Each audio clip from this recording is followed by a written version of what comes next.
has done. We are greening the planet with labyrinths. Veritas began training facilitators in 1997 to respond to the growing interest in the benefits of labyrinth walking.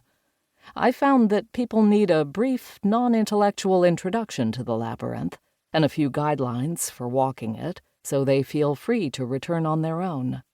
Now there are thousands of sites, not only in churches and cathedrals, but also in hospitals, community and memorial parks, cancer centers, spas, schools, hospices, prisons, and retirement homes. And many Veritas train facilitators to introduce newcomers to the experience and offer labyrinth workshops. In this edition, I've made corrections and updates. Since most of this work remains as I wrote it in 1995, when I served as canon for special ministries at Grace Cathedral, there are a few details I would like to expand upon here. In outlining the process that unfolds during a labyrinth walk, I introduced the model of St. Teresa of Avila's threefold path to God: purgation, illumination, and union. Since labyrinths were unfamiliar in 1991, I felt it necessary to use church language that spoke to the well-educated community of Grace Cathedral and the broader church. At this time in the labyrinth movement, it's important to emphasize that the labyrinth can be used in both sacred and secular settings. If I am in a secular setting, such as a college campus or with the staff of a hospital, I use the 3 R's, releasing, receiving, and returning, to describe the interior process a person may experience while walking the labyrinth. Sometimes the medieval 11-circuit labyrinth is dismissed because of its Christian associations. The pattern's broad archetypal nature reaches beyond any faith tradition into the secular world. Often this is not understood. The labyrinth can be used as a path of prayer in a church, a tool to reduce stress in a hospital, or as a team-building activity in a corporate setting. Endless applications are possible, depending on the creativity of the person presenting it and the goal of the group using it. The labyrinth serves as a sacred container. The clear physical boundaries of the pattern, which contain both the circle and the spiral, offer a feeling of safety.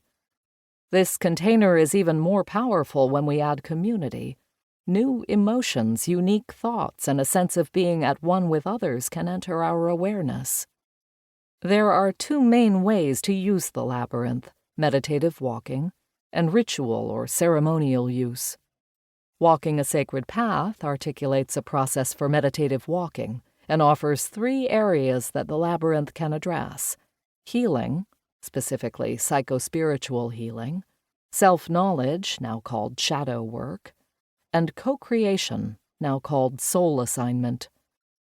In my lectures over the years, I added a 4th area that the labyrinth addresses: initiation. Initiatory rituals or ceremonial use are becoming a popular way to use the labyrinth. They are effective in helping us move through important transitions in our lives. A person going through a divorce may walk it on the day she receives her final legal papers, or an employee may walk it on the first day of his new job. Many women share a ritual experience with their community of friends on their 60th birthdays, when women become crones. Many labyrinth enthusiasts and Veritas facilitators are creating ceremonies that mark the turning of the seasons and other rites of passage that smooth the way for life's transitions. Over the years, I've become even more committed to the teaching that there is no right way or wrong way to walk a labyrinth. There are as many ways to experience the labyrinth as there are labyrinth walkers, and to leave this experience free of shoulds and expectations is important. This places the responsibility upon walkers to use the labyrinth in the way they need to, rather than following someone else's method that may not address the reason they were drawn to the labyrinth in the first place. Facilitating a labyrinth is definitely a spiritual path, and working with it is a spiritual practice. Unfortunately, I have witnessed people using the labyrinth as a project of their own ego. When this happens, the spiritual essence of labyrinth walking is lost and becomes subservient to the presenter's needs and expectations.